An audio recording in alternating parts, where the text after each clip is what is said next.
A educação foi da completa liberdade ao total controle estatal. Extravasão Libertária, sua fonte descentralizada de informações. Os primeiros colégios da história do Ocidente surgiram na Grécia Antiga, onde os principais motores desses colégios eram os filósofos. Apesar da existência das escolas, a maior parte das famílias preferiam confiar o estudo dos seus filhos em tutores. Porém, tanto os tutores quanto os professores dos colégios tinham o mesmo objetivo, o de criar alunos que fossem capazes de descobrir o que é verdadeiro, pois naquele período se acreditava que apenas com o conhecimento da verdade era possível alcançar a liberdade. Enquanto a Grécia Antiga buscava a verdade com base na razão, a civilização localizada no território que hoje conhecemos como Israel recebia a verdade do profeta Abraão, e com base na verdade dita pelo profeta Abraão, surgiu o judaísmo, o islamismo e o cristianismo. Mais adiante, durante o período da Idade Média, foi desenvolvido as artes liberais, que era uma metodologia de ensino dividida em duas partes, o trivium e o quadrivium. Dentro do trivium, vamos ter 3 matérias: lógica, gramática e retórica. Já dentro do quadrivium, temos 4 matérias: aritmética, música, geometria e astronomia. Perceba que na criação das artes liberais não houve nenhum órgão estatal se envolvendo na educação. Tudo feito de uma forma privada. E ao decorrer do tempo, toda a Europa estava usando o sistema de artes liberais por se mostrar eficiente. Até que Martinho Lutero, principal líder da Reforma Protestante, começou a defender que a revelação da verdade não deveria mais passar pela Igreja, mas que a verdade deveria ser diretamente direcionada ao povo. Então, ele traduziu a Bíblia para o alemão e, dessa forma, deixou a Bíblia acessível a todo o povo de seu país. Bíblias em toda a Europa eram traduzidas em latim, que apesar de ter sido um idioma universal como hoje é o inglês, não era o idioma fluente da maioria dos cidadãos daquele período. Até começaram a ter diversas novas interpretações da Bíblia, e assim surgiu o anabatismo, o protestantismo, o restauracionismo e o anglicanismo. Até aí estava tudo bem. Lutero acreditava que não se precisava da igreja para encontrar a verdade. Mas Lutero acorda em um péssimo dia e resolve escrever uma carta aos governantes exigindo a criação de uma educação pública e provida pelo Estado. Não demorou muito para os mafiosos perceberem os benefícios de uma educação promovida pelo Estado, e então, em 1524, o Estado germânico, conhecido como Gotha, fundou o primeiro centro de doutrinação infantil, também conhecido como Escola Pública, e Lutero funda o Plano Escola da Saxônia, que mais na frente serve como base para a educação estatal na maioria dos estados luteranos.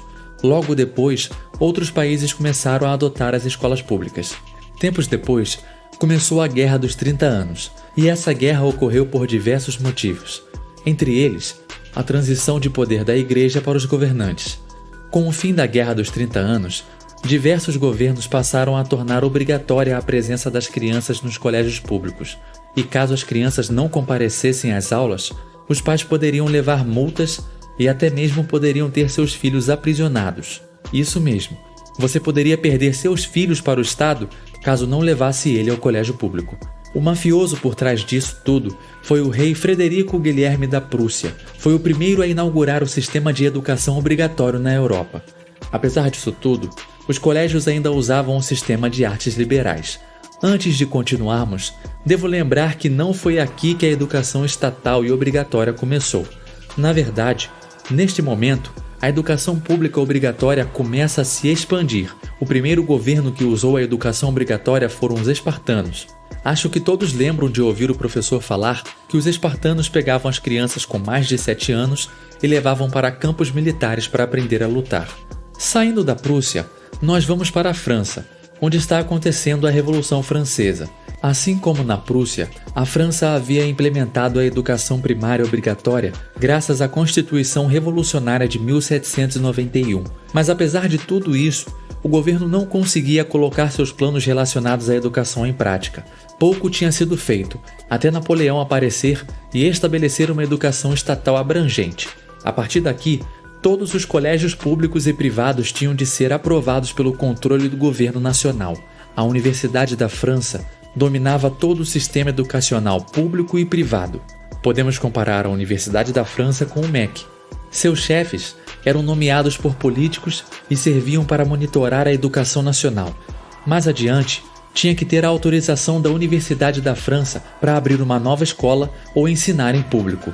E assim, Napoleão criou um monopólio da educação. Não importava onde você estivesse estudando, em uma escola pública ou privada, tudo teria de passar pela mão do governo. No final da era napoleônica, pouco menos da metade das crianças estudavam em escolas públicas na França. A outra metade estudava em colégios católicos, mas de qualquer forma, essas crianças não fugiam da doutrinação estatal que era movida a patriotismo. Anos depois, na Inglaterra, durante o período da Revolução Industrial, houve um grande movimento da população. As famílias estavam saindo dos campos para viver nas cidades em busca de empregos nas fábricas que acabavam de nascer. Neste processo, famílias tinham que dedicar praticamente todos os seus dias ao trabalho. Então, surgiu a necessidade de alguém cuidar das crianças. Logo, os pais começaram a mandar seus filhos para as escolas. Estava tudo perfeito para o governo. As crianças estavam sendo doutrinadas nas escolas, enquanto os pais estavam trabalhando nas fábricas, sem tempo nenhum para fiscalizar o que seus filhos haviam aprendido. Não demorou muito para que esse sistema educacional chegasse no Brasil. Após o golpe militar que derrubou a monarquia, o Brasil passou a ser administrado de forma federativa, onde os estados tinham mais autonomia em relação ao governo central. Uma dessas autonomias era a educacional, onde cada estado poderia decidir como funcionava o seu sistema de ensino. Apenas na posse de Getúlio Vargas que foram criados os ministérios responsáveis pela educação, e com a criação de um Ministério da Educação, a educação passou a ser centralizada.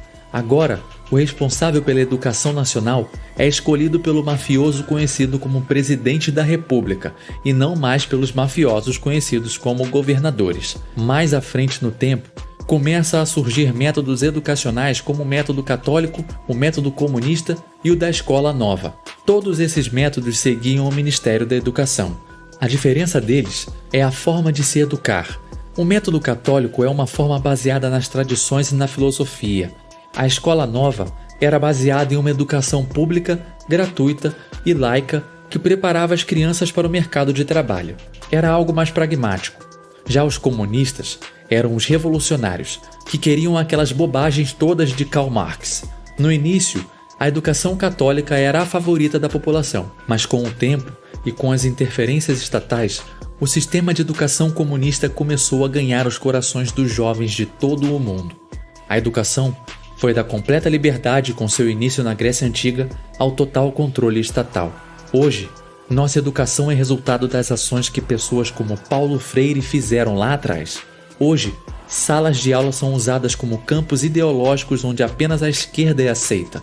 A solução para isso todos nós sabemos: o fim da educação pública e o fim da regulamentação da educação pelo MEC.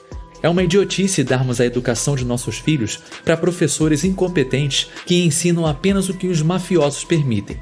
É um direito dos pais das crianças decidir se é melhor para elas estudarem em casa com um tutor ou sozinha com a internet.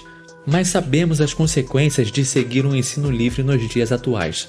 Se você não tiver um papelzinho que fale que você completou a escola, você é barrado de entrar em universidades por aqui. O caso recente de Elisa Flemmer, que não pôde entrar na USP apenas por ter terminado o ensino médio em casa, está aí para não nos deixar mentir. Com certeza, isso hoje é um problema, mas quando o Ancapristão chegar, não será mais.